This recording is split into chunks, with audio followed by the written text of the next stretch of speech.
আমার মনে হয় সৌদিরা বাসায় রান্না করে না, তারা তাদের বিয়ে করে বউ এনে তাদের বউকে খুব রেস্টে রাখে, রান্না করতে দেয় না। কারণ এই যে মাতামগুলি রেখেছেন, অর্থাৎ রেস্টুরেন্টগুলি, হোটেলগুলি, এগুলোর মধ্যে এখন রাত্রে 8টা বাজে উপসে পড়া ভিড় এগুলির মধ্যে সৌদিরা খানা নেওয়ার জন্য, খানা খাওয়ার জন্য।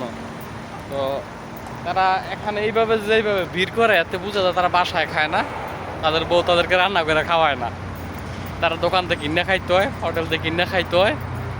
এই দিকটা তারা খুব কষ্টে আছে। তো তাদের বউ তাদেরকে রান্না করে দেয় না, ওই হোটেল থেকে খাইয়ে যায় অথবা বউ থেকে কিনে লয়ে যায়, এই হিসাবে অবস্থা। তো আমরা তো ভালো, এই হিসাবে তাদের হিসাবে আমরা বাঙালিরা ভালো।